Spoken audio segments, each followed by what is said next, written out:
I'm very pleased to introduce Dr. Tom Oates now. Tom is a consultant kidney specialist at the Royal London Hospital, has a strong interest in medical education, especially in using social media.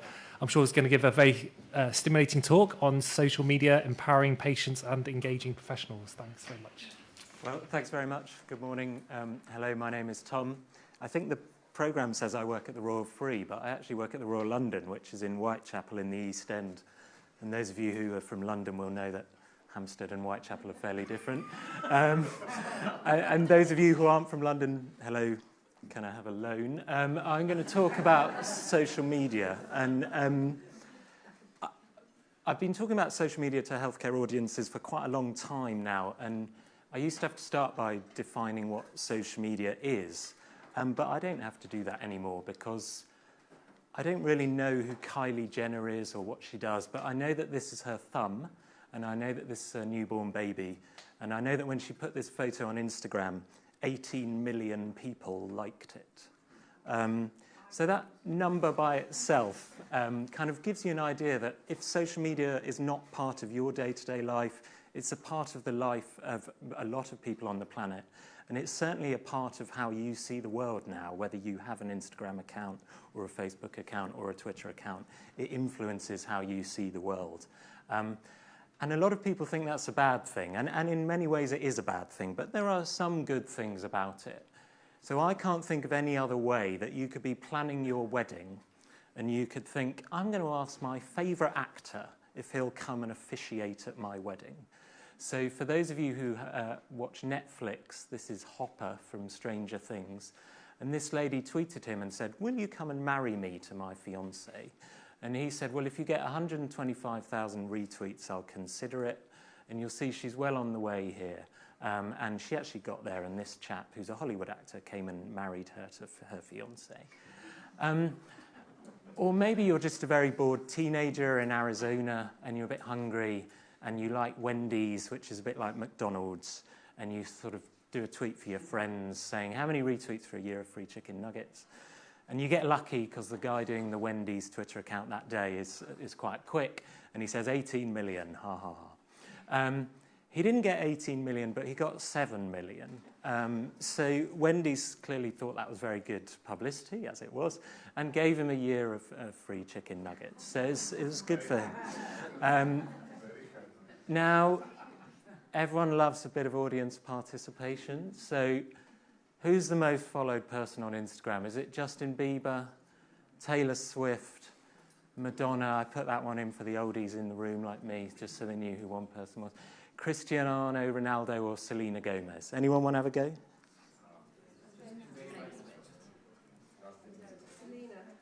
So it's actually Ronaldo, which I think sort of, if anything, shows that football has now finally permeated America and the Far East. But up until very recently, it was this lady, Selena Gomez. Selena Gomez is an actress and a singer and a former girlfriend of Justin Bieber. And some of you may know that in September last year, she announced that she had lupus, that she had very advanced chronic kidney disease, and that she'd actually had a live donor transplant. And the way she did that is she did it with an Instagram photo, and this is her live donor, Francia. And at that point, she was the most followed person on Instagram. And the way I bring this up is because it's a lovely story, but also because it's kind of an illustration into the fact that we in nephrology, renal, kidney medicine, whatever word you want to describe our community, are actually one of the most well-developed, active, mature, useful social media communities in health on the internet. How did that come about? Well, it came about mostly from this guy, Joel, who's a friend of mine who's a nephrologist in Detroit in the US. And many years ago, when social media was just becoming a thing, he realized that actually he'd been going around hospitals in the US and finding out that a lot of other doctors are a bit scared of nephrology, they're a bit scared of kidney medicine, they're a bit scared of looking after the patients because they're seen as to be being very complicated and things. And he thought that actually using social media platforms, which at that time was mostly Facebook, was a very easy way to make fun, free education available to other healthcare professionals so they could upskill a bit in how they think about kidneys. And over the years, we've really developed that now, and we get asked to write articles in medical journals and stuff about how we've done it. And not only are we using this now to try and teach other other healthcare professionals, we also use it mostly so I can speak about nephrology to colleagues in Mexico, India, Australia, New Zealand, Singapore, France, Spain, Italy, through my mobile phone in real time.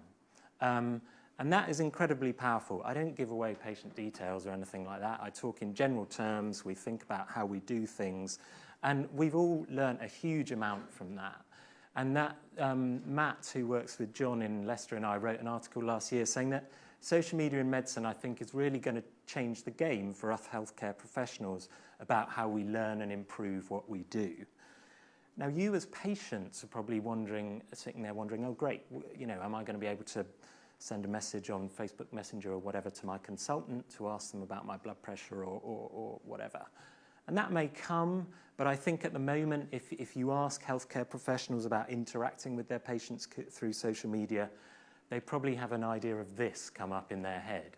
Because it's still sort of the Wild West, I think, in terms of interacting with patients through social media.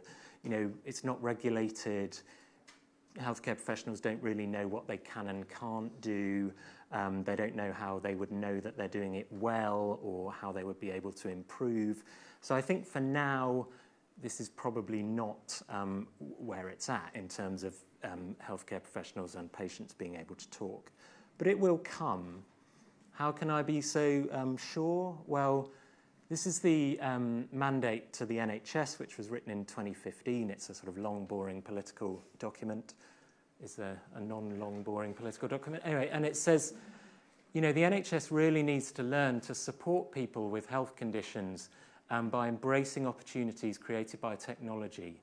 And more importantly, we need to achieve a significant increase in the use of technology to support people to manage their own health, okay?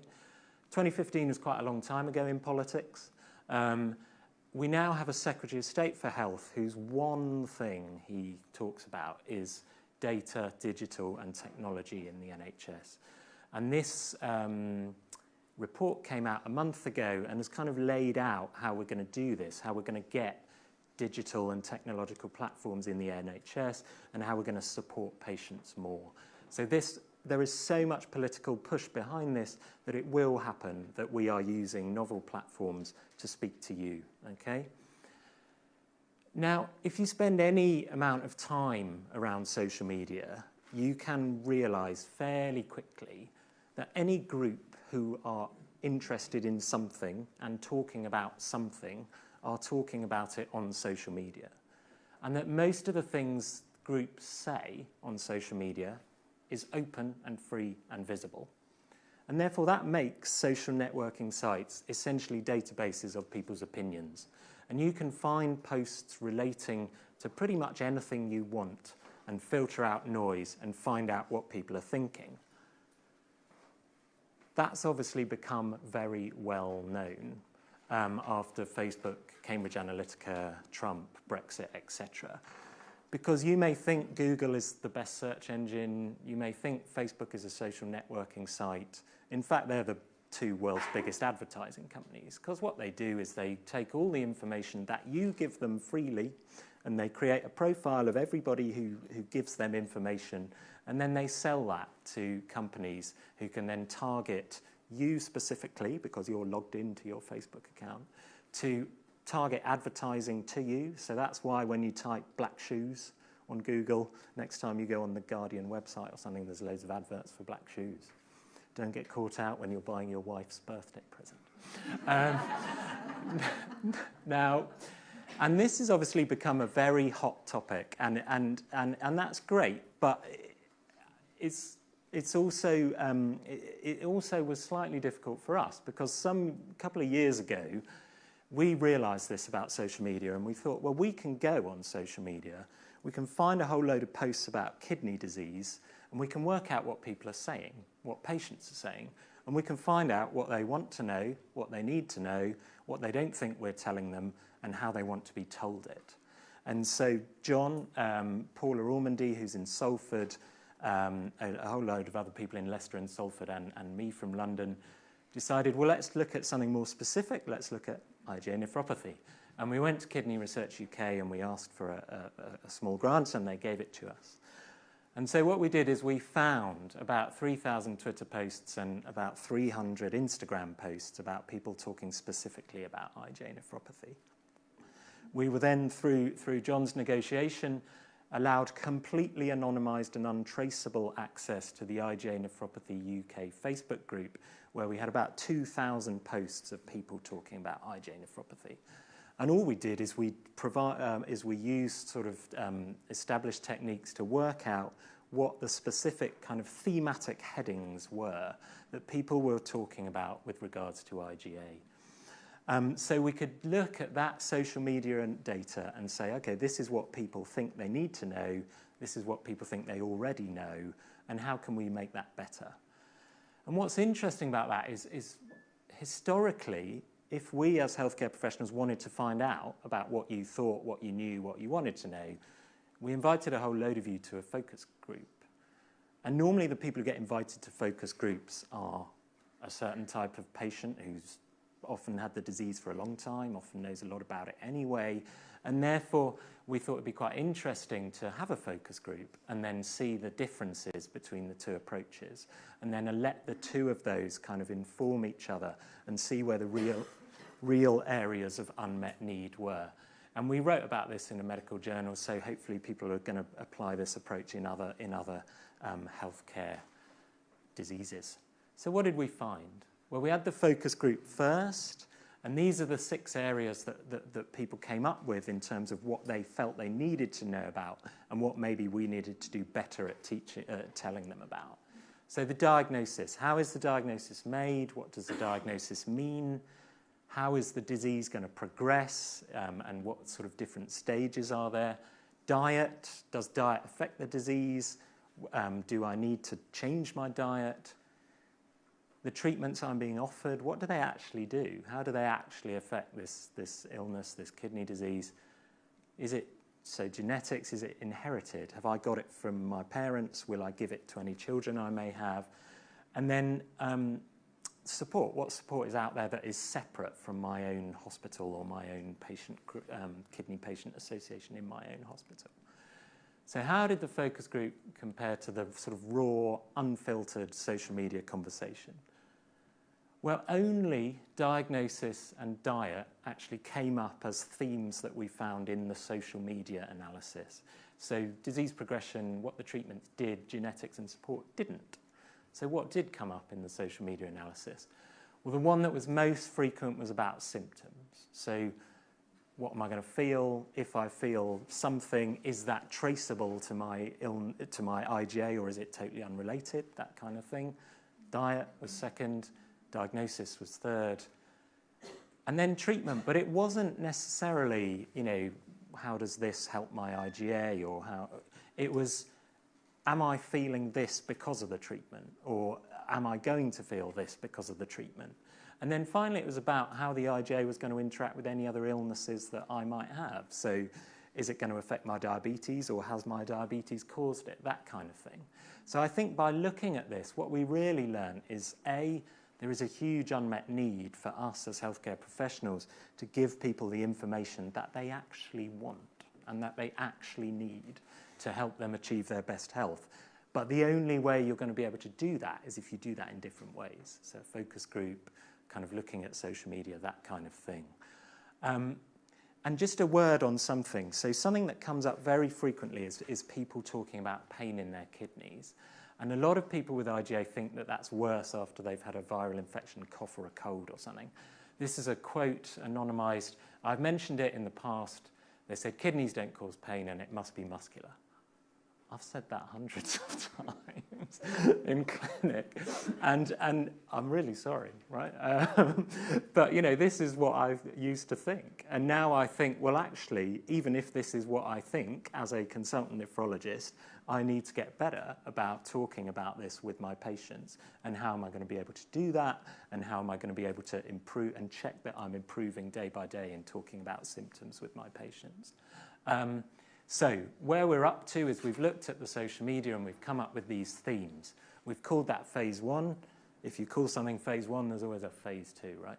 So what phase 2 is, what we're going to do is we're going to take these themes and we're going to create sort of more bespoke type educational resources for patients with IgA nephropathy about the themes that we found that don't seem to be covered in existing educational resources. And then we're obviously going to use the internet and social media to put those out there. And then we can clearly go back and repeat the cycle and look at the social media data again to think about whether the things we've made seem to be reducing the need for people to have information about those areas. And we're very excited about getting started with that. So that's pretty much it. I think we all know that targeted social media data analysis is possible and powerful now after Brexit. But equally, what I think we're learning is use of social media is going to allow us as healthcare professionals to better respond to the needs of our patients and therefore help our patients to achieve their best health by themselves. So I'm a tiny irrelevant part of this. Most of the work is led by John in Leicester and Paula in Salford. Christina and Christian are also in Salford. Matt's in Leicester. Kidney Research UK gave us the moolah. And obviously, we're very grateful to the IgA Nephropathy Patient Focus Group. So I'll answer some questions if you want. Thank you.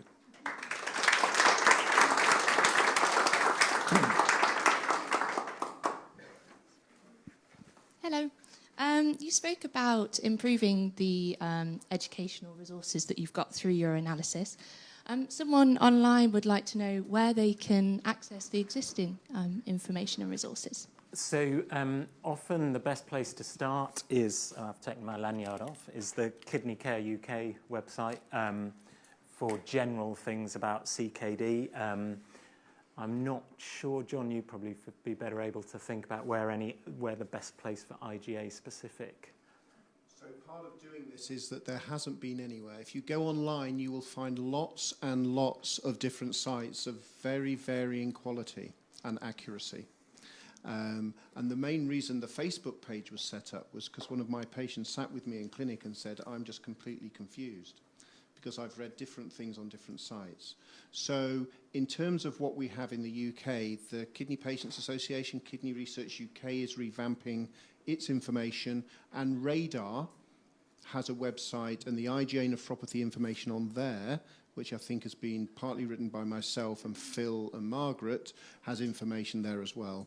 And those are the places I would go to begin with until we have the data, until we have the educational resources up from the work that we're doing.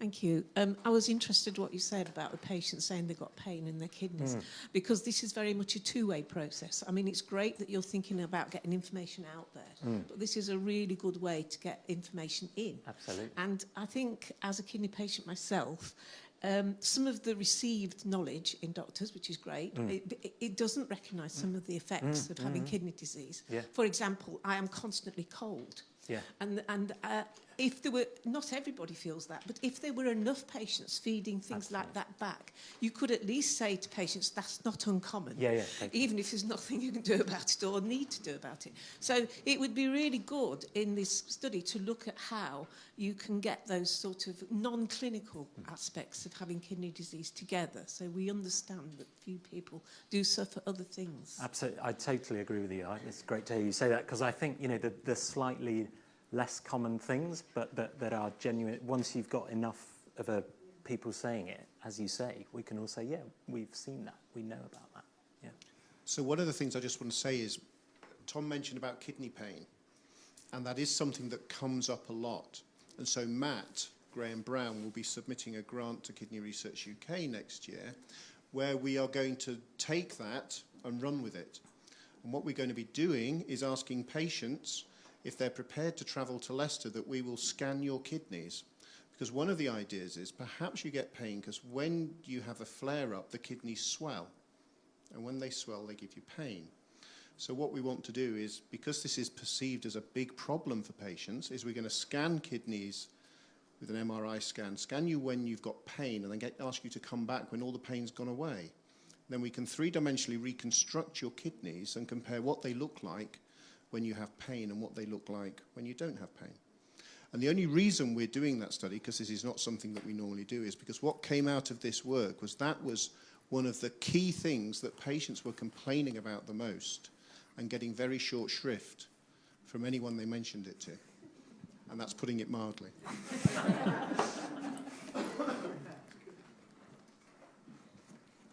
Hi there. I work for a multinational company, and one of the problems we've always had is trying to get all sources of data in one place so you can have a single source of truth. So you touched on the fact that the UK kidney site is bringing things together, but are you going to try and bring in other true sources into that database so that, you know, you build a bigger, maybe a global source of truth for everybody?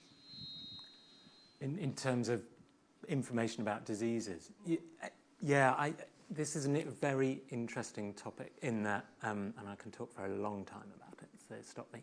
But there's a website called NHS Choices, which was conceived as the kind of dictionary of illnesses that the NHS deals with, and was conceived as being the site that you could go through. That has not panned out at all. And I know people who have tried to get information about disease X or whatever onto NHS Choices and found it extremely difficult. So I think once you are going past kind of things that keep people out of GP surgeries and A&E departments like flu and things into more specific things, certainly in the UK, there is very little kind of logistical ability to put that in a central website. So I think the job of a lot those of us who are on social media, or the job of things like Kidney Care UK and Kidney Research UK, is to put up their own resources or to act as signposts to useful resources. But in terms of a central repository type thing, I think that's a long way away, unfortunately. So I just want to mention, the initial work we did with Twitter, we got someone to translate Twitter feeds from, I think, 10, 15 different countries, and it was very interesting. So in Japan, you may or may not know, the standard treatment for IgA nephropathy is to have your tonsils removed. So when we looked on the Twitter feeds from Japan on IgA nephropathy, and we translated it, it was full of 20-year-old people sat in hospital talking about what it was like having a tonsillectomy, which we never saw in any other country. So it is possible to try and take what we've done out of the UK, and we will find lots of very interesting things, but it does become an issue with language. But that is something that we've been thinking of doing.